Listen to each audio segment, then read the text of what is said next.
large majority of the church, and I don't think I'm exaggerating in saying that, lets it happen the other way around.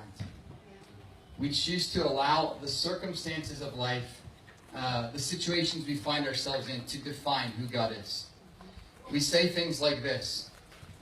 Oh man, I was really going through it, and it was really hard, and I was all alone, and it was a struggle, and blah, blah, blah, blah, blah, blah. Oh, but then God provided, and blah, blah, blah, and I felt so good. And like sometimes it's like in those bad moments, though, were you still trusting in who He is?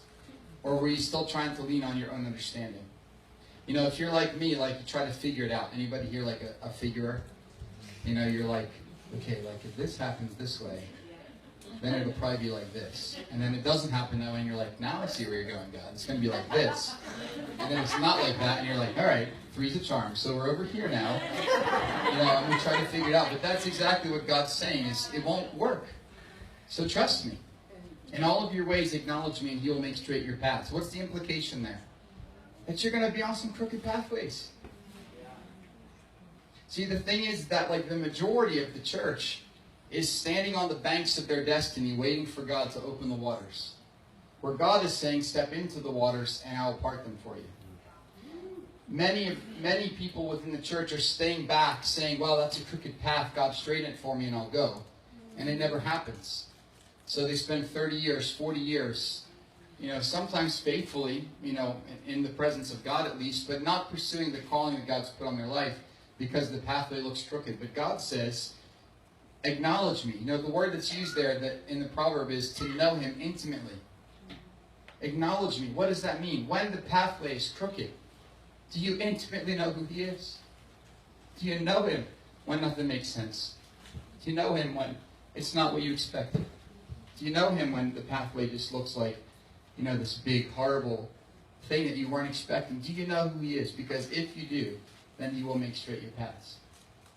See, I'm so convicted that, you know, the presence of God has to be enough for us. It has to be.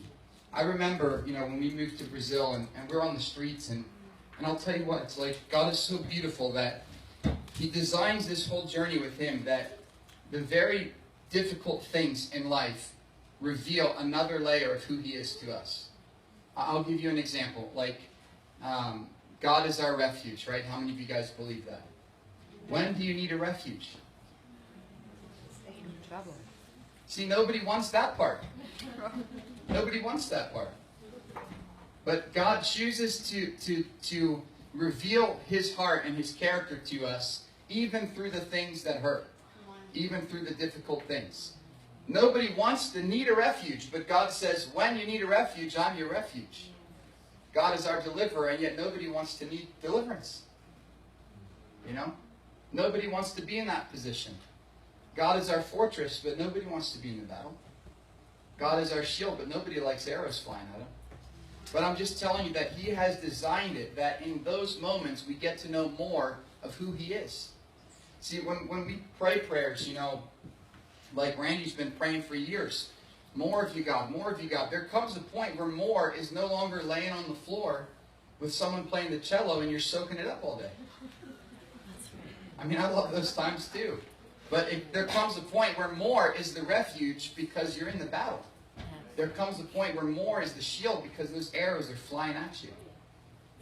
And it's like, do you trust Him? And when you see that arrow coming, that He will go, I'm the shield that you needed.